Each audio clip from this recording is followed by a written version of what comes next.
Shalom, queridos, a graça e a paz do nosso Deus. Hoje falaremos de um assunto que eu acho muito pertinente, porque às vezes nós pensamos que o sistema religioso que hoje nós vemos, e até mesmo o sistema político, é muito complexo. Mas eu gostaria de trazer aqui, à luz das Escrituras, de como era na época de Jesus. Quem eram esses personagens? E eu só vou falar dos judeus, tá, queridos? Porque o sistema, ele era tão complexo que a gente poderia falar dos romanos, poderia falar de outras nações da época de Jesus e teria um estudo assim que você ficaria realmente abismado. Mas falaremos aqui especificamente do sistema religioso e político dos judeus na época de Jesus e você vai se identificar. Você vai entender os desafios que é você viver no momento em que existe um sistema tão complexo, tão difícil, complicado. Bem, nós temos que ter todo um cuidado e é por isso que nós iremos falar à luz das Escrituras. Falaremos aqui para que você possa ser alertado, para que você possa entender como o mestre, ele tratou esses grupos, como ele respondia a esses grupos e qual era o intuito de Jesus. Será que o Senhor ele se deixava entrar nessas questões? Bom, vamos entender isso. Eu tenho certeza que esse estudo, olha, eu vou dizer, deu muito trabalho. Eu espero que você possa aproveitar. Mas antes de mais nada, eu quero dizer, queridos, ajude esse canal a crescer cada vez mais. Tudo que fazemos aqui é com muito carinho e amor, por isso eu peço que você seja membro do canal. Seja membro do canal para que a gente possa cada vez melhorar ainda mais o material e possamos evangelizar e ir mais longe. E com isso também conto com seu inscrever-se e compartilhar nas redes sociais. Então, vem comigo.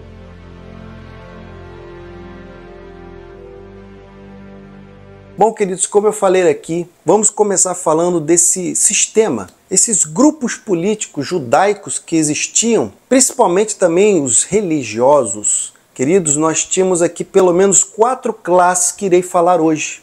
Irei falar dessas 4 classes, irei falar de outros pontos e principalmente como o mestre, ele tratava esses grupos. Irei falar dos fariseus, irei falar dos saduceus, irei falar também dos herodianos e irei falar dos zelotes. Queridos, você vai se surpreender sobremaneira. Primeiro vamos falar daquele que é o mais famoso, daquele que é o mais conhecido, os fariseus. Essa classe religiosa dos fariseus era uma seita judaica, queridos, que ela era enfática em falar sobre a obediência rigorosa da lei. Queridos, a Torá e inclusive as tradições orais. Preste muita atenção em todos os detalhes que iremos dizer aqui. Se você pular, você não vai entender a diferença entre cada grupo, o que um defendia, o que o outro não defendia, por que um poderia ser mais radical do que o outro, você vai entender. A palavra fariseu, ela já dava a conotação que eles se separavam. Eles se separavam justamente para manter uma espiritualidade que para os outros era até maior do que de todos os demais. Mas eles acreditavam, qual era a crença desse grupo? Acreditavam que a santidade da nação judaica dependia exclusivamente de ficar observando a lei. A lei era tudo para essa classe. E com a chegada do Messias, isso seria o quê? O resultado dessa obediência. Então, queridos, essa forte influência que os fariseus tinham em relação ao povo era conhecido como que eles eram os legalistas. Era assim que eles conseguiam fazer as suas opiniões serem obedecidas, através do legalismo, e você já deve ter ouvido esse termo muitas vezes. Então, queridos, apesar desse grupo dos fariseus, eles não serem, prestem muita atenção, eles eram religiosos, mas eles não eram coligados a partido político oficial. Mas a influência sobre a vida social religiosa, isso era muito grande, queridos. Era grande. E eles viam Jesus como uma ameaça. Uma ameaça, pois ele criticava duramente os fariseus de hipócritas. e desafiava em relação a como eles interpretavam a lei. Bom, queridos, já que isso acontecia, é claro que eles temiam que, através das palavras de Jesus, isso enfraquecesse a influência deles e também isso pudesse tirar o prestígio que os fariseus tinham na sociedade. Bom, queridos, eu poderia falar muito de fariseus aqui, inclusive de práticas que eles tinham até para faça o que eu falo, mas não faça o que eu faço. Era bem assim o que acontecia com os fariseus. Então, queridos, Jesus chamando eles de hipócritas, Jesus desafiando eles como legalistas, isso daqui é apenas o aperitivo para nós entendermos como Jesus, e esse é só o início para você entender, como Jesus ele não ficava inerte em relação a esse sistema religioso que existia. Estou falando, mais uma vez tenho que relembrar, estou falando somente do sistema religioso dos judeus, tá? Não estou passando isso para outros, para os judeus no tempo de Jesus. Vamos falar agora dos saduceus? Queridos, já os saduceus eram uma elite sacerdotal e aristocrata. Sim, queridos, eles eram responsáveis pelo templo e pelas cerimônias religiosas em Jerusalém. Então pense na responsabilidade que eles tinham. Diferentemente dos fariseus, eles aceitavam sim a Torá escrita, que quer dizer os 5 primeiros livros da Bíblia, que foram escritas por Moisés. No entanto, eles rejeitavam as tradições orais. Bem como eles também não acreditavam na ressurreição dos mortos e a existência de anjos e espíritos. Bom, queridos, eu gostaria de falar aqui e trazer à memória de cada um de vocês que esse sim era um grupo diferenciado. Porque além de ser religioso, eles tinham sim um pezinho na política. E eles tinham ali o serviço direto no templo. Então, queridos, veja aqui como há uma diferença grande entre os fariseus e os saduceus. Eles não acreditavam na ressurreição dos mortos. Também os anjos e espíritos. Em relação ao que eu disse sobre a política, eles cooperavam muito com a ocupação romana, queridos. Eles buscavam preservar a sua posição em relação ao poder. Eles tinham essa preservação de querer manter o poder sobre aqueles que estavam sobre as suas regras. Então, queridos, eles viam também Jesus como uma ameaça. Jesus também era uma ameaça para o sistema dos saduceus, porque eles queriam sim ter o controle sobre o templo e o sistema religioso. Então Jesus, quando ele chega e começa a mostrar o reino verdadeiro, que as pessoas não estavam entendendo, isso meio que tirava as pessoas daquela visão de que somente teriam que olhar ali, para o templo. E era exatamente o que eles faziam. Lembrando que eles eram amigos de Roma, eram aqueles que faziam de tudo para que eles pudessem ter o seu poder. O poder em relação ao controle sobre o templo e também sobre o sistema religioso. Será que você está conseguindo identificar, queridos, de que esse sistema complexo que acontecia no tempo de Jesus não é tão diferente do que de repente pode você ter uma noção nos dias atuais?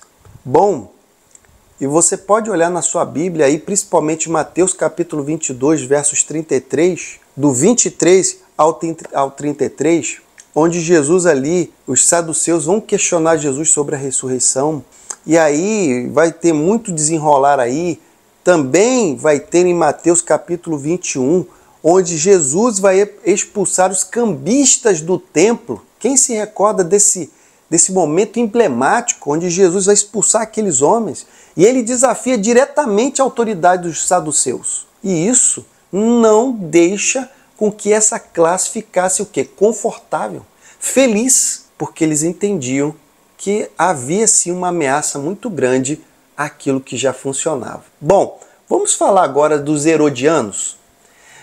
Queridos, os herodianos. Os herodianos, eles eram sim um grupo político que apoiavam sim a dinastia de Herodes e colaborava colaborava com os romanos para manter o controle sobre a Judéia. Bom, eles não tinham a menor preocupação com a lei judaica, tá, queridos? Aqui eles não estavam, eu quero me preocupar com o sistema religioso. Não, nada disso. Aqui eles não estavam olhando para a tradição, não estavam olhando para o controle, eles estavam focados exclusivamente no poder político. E também eles viam Jesus como uma ameaça por causa do quê? Eles queriam manter a estabilidade política em relação deles com Roma. E com Jesus chegando lá, isso não estava ficando estável, estava estremecendo. Porque Roma não queria aquele barulho de pessoas que estavam vendo o quê? Jesus como Messias. E isso estava começando a incomodar Roma. Se incomodar Roma, os herodianos deveriam dar um jeito também. Então, queridos, veja o que nós estamos aqui trazendo. E olha que eu estou trazendo aqui não é nem 10% do que poderíamos falar de como aconteceu no tempo de Jesus em relação a esses grupos religiosos e políticos. Vamos para mais um aqui. Vamos falar sobre os zelotes. Os zelotes, queridos, eles eram um grupo revolucionário. Eles desejavam sim a libertação de Israel sobre o domínio romano, mas isso tinha um meio que não era o bom, era um meio através de violência. Eles faziam uma revolta através de armamentos, então não era uma coisa muito boa, não era a forma que era com a paz. Eles acreditavam, queridos, que a submissão a Roma era praticamente uma afronta à soberania de Deus e que o povo judeu, neste caso, deveria resistir ao domínio estrangeiro com todas as forças e com todos os meios que fossem necessários. Os zelotes, eles não acreditavam na pacificação. Eles acreditavam na libertação através de todos os meios, sejam eles quais forem. Queridos, embora Jesus até falasse sobre a libertação, sim, do reino, e ele falava sobre o reino de Deus, ele rejeitava 100% da violência como meio de alcançar vitória, de alcançar libertação. Jesus reprovava 100%. Jesus pregava sobre o reino espiritual, ou seja, o reino que não era desta terra e que transcendia as questões políticas deste mundo. Então, queridos, veja a interação que nós estamos falando que Jesus teve com todas essas classes religiosas e políticas. A dos zelotes, você pode ver em Lucas, no seu capítulo 6, verso 15, que vai falar que um dos discípulos de Jesus era Simão e é chamado também de zelote. Ou seja, isso mostra que Jesus aceitava todas as pessoas em relação até ao espectro político. Jesus não estava ali colocando pessoas, olha, somente esse grupo, não somente esse outro grupo. Então é muito interessante nós falarmos sobre isso. Eu estou dando aqui uma inicial muito grande. Já falei aqui exatamente por que cada grupo via Jesus como uma ameaça.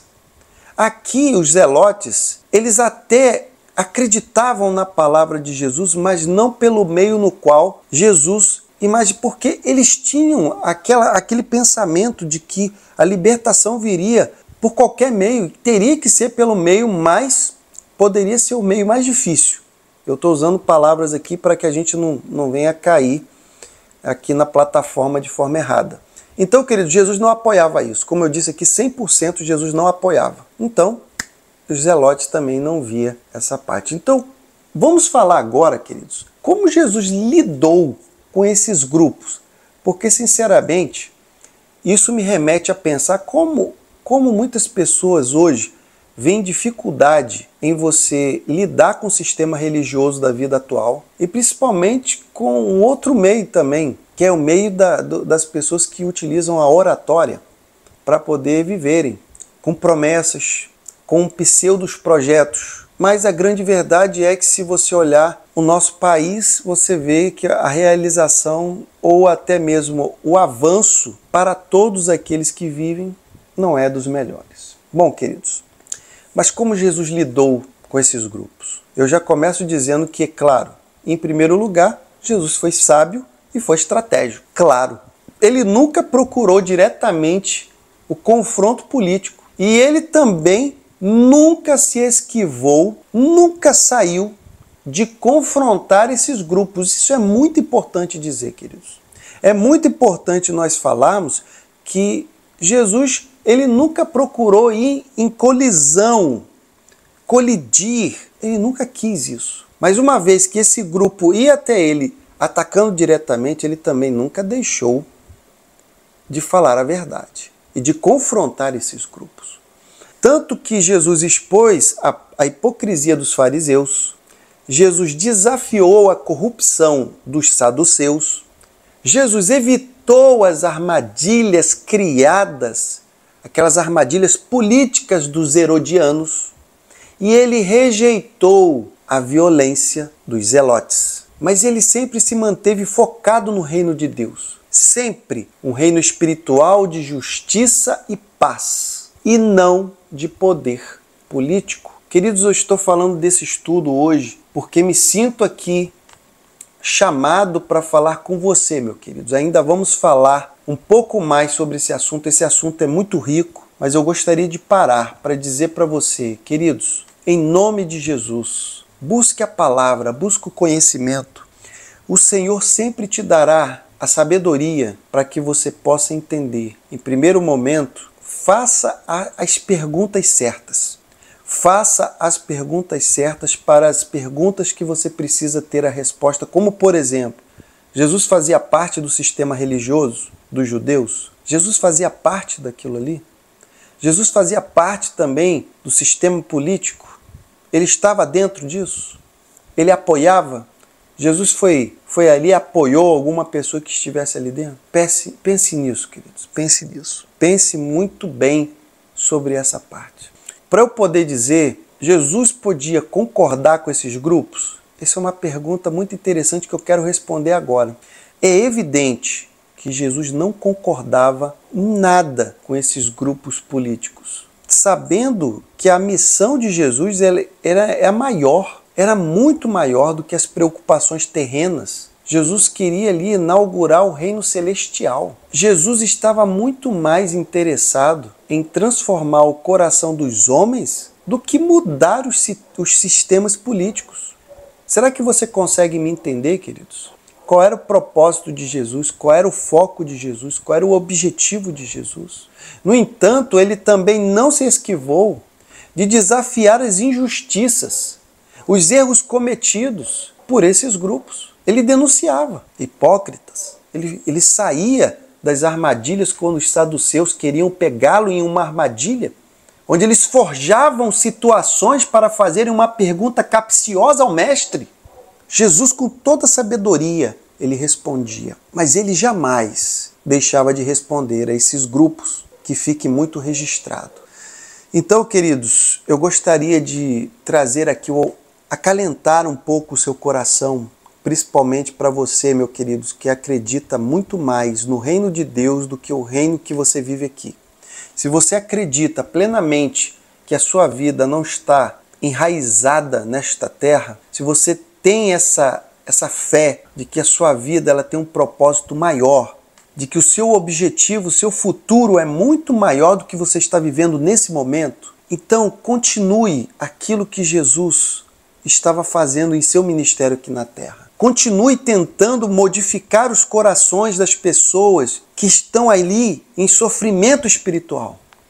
Chame essas pessoas para o reino de Deus. Queridos, tentar mudar o sistema religioso e político é uma ilusão. E eu não estou falando aqui, porque isso seria uma omissão, eu sou cristão, eu tenho que fazer, eu tenho que acontecer, meu querido. Jesus nunca foi omisso. Jesus nunca se escondeu, nunca, mas nós sabemos que foram esses dois grupos, exatamente, que acomunados levaram Jesus para a cruz. Então, não pense que você vai mudar o sistema que já está estabelecido neste mundo, porque esse mundo jaz no maligno, mas você tem um propósito maior. Você tem uma responsabilidade maior. Para aquele que se sente vocacionado para estar no meio dos quais eu falei aqui hoje, eu só posso dizer que Deus te abençoe. Não me sinto e nunca me sentirei vocacionado a querer mudar um sistema estabelecido aqui e que nós sabemos que é complexo, como foi dito desde o início. Espero que a sua vida seja transbordante espiritualmente, que a sua vida seja abençoada, agraciada pelo Altíssimo e que você tenha a visão maior daquilo que o Senhor tem para você e para a sua vida. É transformar vidas, é fazer que nem ele falou com Pedro. Você não será pescador como você estava sendo. Você será pescador de homens. Pescador de homens. Você trará vida. Você fará coisas maiores do que ele fez. Você estará permeando na terra e trazendo ali o renovo de Deus. E espero que isso aconteça através de uma renovação de mente e de mentalidade em o nome de Jesus.